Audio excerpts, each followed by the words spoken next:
Litbang Kompas menunjukkan elektabilitas Hovifa Indar Parawansa berada di posisi teratas di Jawa Timur. Apa yang kemudian membuat elektabilitas Hovifa Emil tinggi di Jawa Timur dan siapa yang bakal menjadi lawannya? Kita bahas bersama peneliti Litbang Kompas, ada Yohan Wahyu. Mas Yohan, terima kasih sudah meluangkan waktu di Rumah Pilkada. Dari hasil survei Litbang Kompas kan Hovifa Emil Dardak ini terbilang cukup tinggi ya. Apa yang kemudian membuat elektabilitas keduanya semakin tinggi?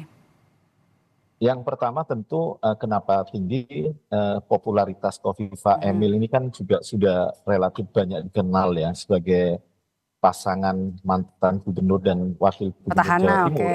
Petahana ini tentu tidak sulit bagi Hovifa Emil kemudian untuk membranding diri karena mereka sudah kampanye selama 5 tahun terakhir sebagai pasangan gubernur dan wakil gubernur. Itu yang pertama. Yang kedua tentu belum ada sosok yang kemudian secara serius mendeklar ke publik ya sebagai penantang. Itu sedikit banyak juga menjadikan Hovifa Emil seakan-akan memang mendominasi panggung kontestasi karena memang belum ada sampai hari ini pasangan calon atau mungkin bakal calon gubernur yang kemudian di launching gitu ya, dikenalkan ke publik, itu kan belum ada. Nah ini yang sedikit banyak membuat Hovifa Emil ini lebih banyak mendominasi ruang publik atau setidaknya memori masyarakat Jawa Timur. Karena desain pertanyaan kami di survei ini kan desain pertanyaan yang benar-benar terbuka gitu ya. Memang kita ingin menguji siapa sih sosok nama yang sebenarnya yang pertama kali tertanam dalam memori responden ketika ditanya, jika sekarang pemilihan gubernur Jatim, siapa yang Anda pilih? Nah itu kan tidak kita kasih pilihan sama sekali, ya. Benar-benar terbuka, bebas menjawab siapa. Nah memang yang kelihatan, yang menarik itu selain Hovifa di urutan pertama, itu ada Bu Risma di urutan kedua. Kenapa Bu Risma muncul? Ya karena kan Bu Risma ini kan lahir dan besar di Jawa Timur ya, terutama di Surabaya. Sebagai mantan wali kota Surabaya 2 periode dan sekarang Menteri Sosial, sedikit banyak juga masuk dalam memori pemilih di Jawa Timur.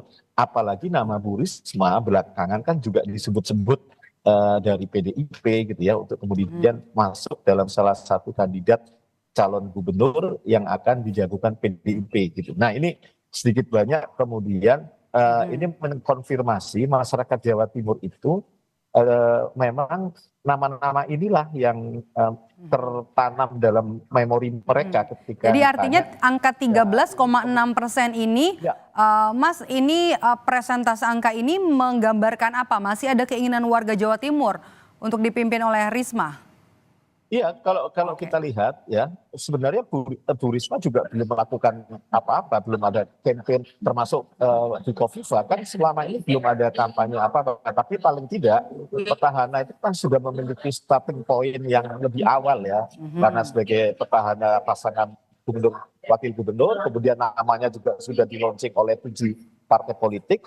Sementara Bu Risma belum sama sekali secara resmi di-launching gitu ya oleh partai politik ya, termasuk misalnya munculnya Kiai Marzuki Mustamar yang wacana ini dikembangkan oleh PKB. Jadi sebenarnya situasi saat ini itu masih cair gitu ya, meskipun dari nama-nama ini disebutkan kan kelihatan yang paling mendominasi Bu Hovifa, yang nomor 2 Bu Risma. Ya hanya 2 tokoh ini yang memiliki elektabilitas di atas 10%. Artinya memang kalau kita baca dari survei ini, ya yang paling memungkinkan, yang paling diinginkan publik mungkin ya, selain Bu Hovifa itu Bu Risma gitu ya. Meskipun selisih suara antara Bu Hovifa dan Bu Risma ini memang tidak begitu dekat gitu ya. Tapi setidaknya nama Bu Risma ini lebih banyak memiliki chance atau peluang untuk menjadi penantang untuk di Hovifa dan Pak Emil gitu, Pak Dok. Oke. Tapi dari hasil survei terbaru ini, Mas Yohan, apa yang kemudian membuat nama Hovifa dan juga nama Risma ini ada di posisi teratas? Apakah memang karena kepuasan warga Jawa Timur terhadap hasil kinerja keduanya yang dinilai mumpuni?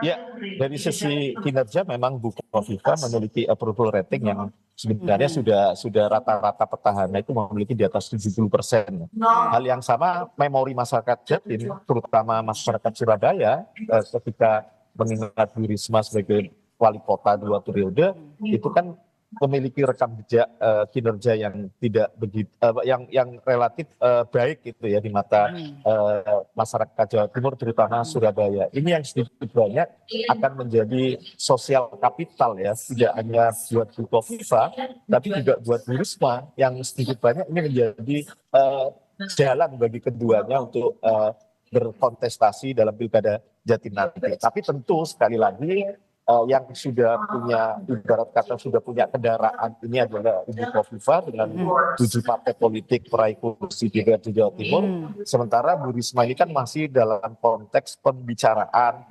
wacana gitu ya, karena tersisa 3 partai politik atau setidaknya PDIP dan PKB yang belum menentukan.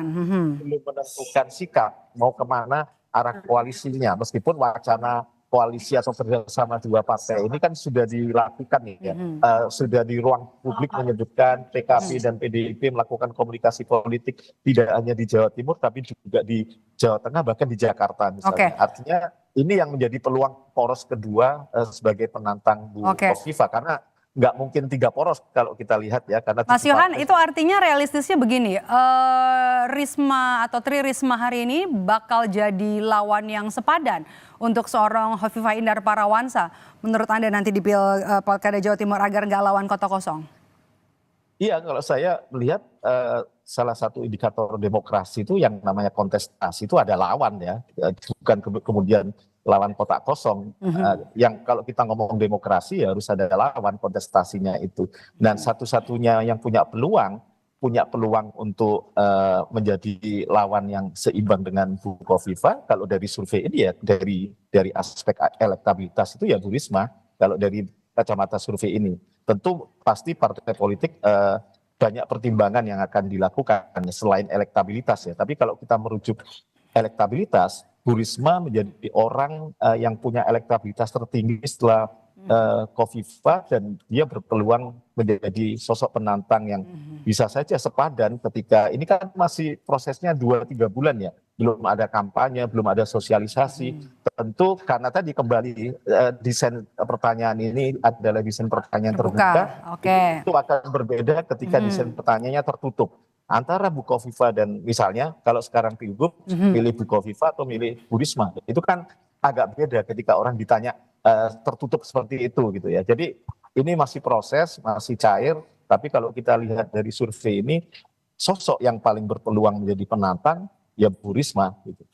Oke, yang menarik juga Mas Yohan ada 51% ya responden yang memilih tidak tahu atau tidak menjawab. Apa kemudian faktornya dan apakah angka 51% ini kemudian masih bisa turun kalau nanti memang benar ada pasangan yang akan mendaftar pada Agustus nanti? Ya, yang pertama kenapa undecided tinggi? Yang pertama adalah karena desain pertanyaannya. Orang ketika ditanya tanpa ada pilihan, kan kadang orang bingung gitu ya. Itu aspek pemilih yang kemudian merasa tidak punya pilihan karena belum tahu siapa yang akan dipilih. Yang kedua, ya memang ini kelompok swing voter, kelompok pemilih yang masih menimbang-nimbang, mengkalkulasi siapa kira-kira yang layak saya pilih gitu ya. Yang ketiga karena belum ada referensi, belum ada informasi tentang cakup yang akan diusung oleh partai politik gitu ya, yang sementara baru pasangan Bu Kofifa dan Pak Emil, tentu sebagian pemilih merasa wait and see gitu ya. Nah ini kenapa undecided voter di survei ini relatif tinggi 51%, tentu akan berbeda ketika nanti di survei berikutnya yang kita lakukan setelah ada penetapan resmi pasangan calon, itu pasti potensi undecided voter turun itu terbuka gitu ya, karena orang sudah tahu yang akan dipilih siapa, orang sudah tahu kontestannya siapa, orang sudah tahu kelemahan, kelebihan, rekam jejak, track record dari orang yang maju itu orang udah tahu, sedikit banyak mereka punya referensi dan itu yang akan mengurangi potensi undecided voter. Tapi bukan berarti ketika survei mendekati pemilihan undecided voter 0, tidak mungkin. Itu pasti ada potensi pemilih-pemilih yang masih tetap ada begitu artinya ya. tetapi pasti berkurang ya, semakin mendekati pemungutan suara, ada masa kampanye, orang kemudian makin well informed pada Jawa Timur, orang makin kenal dengan sosok yang maju, sedikit banyak itu akan mengurangi potensi undecided. Tapi potensi swing voter pasti akan tetap ada.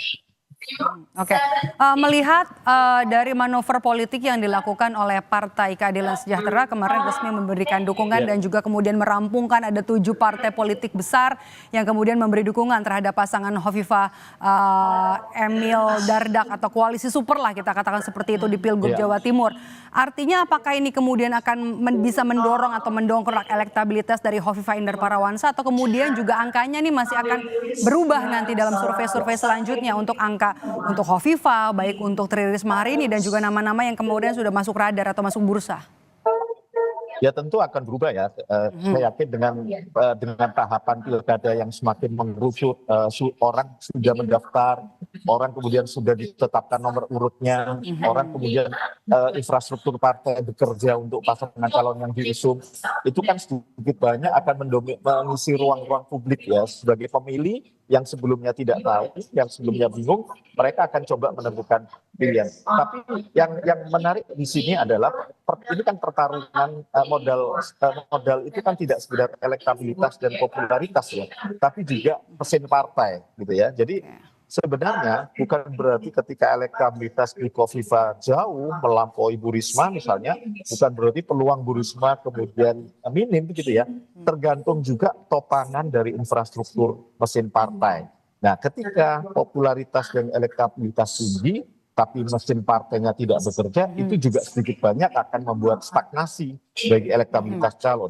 Tapi di sisi yang lain, ketika calon elektabilitasnya merambat pelan, tapi didukung oleh kerja mesin partai, mesin partai yang begitu efektif, dia akan mendorong dan mendongkrak elektabilitas dari sang calon itu. Jadi ini akan efektif kalau kedua-duanya itu saling bekerja dan saling aktif. Jadi kalau mau efektif adalah elektabilitas dan juga kerja mesin partai nanti untuk bisa melaju di bursa Pilkada Jawa Timur. Kita tunggu nanti hasil survei lainnya dari Litbang Kompas. Terima kasih sudah bergabung bersama kami hari ini di Rumah Pilkada, Mas Yohan Wahyu, peneliti Litbang Kompas. Sehat selalu, Mas Yohan.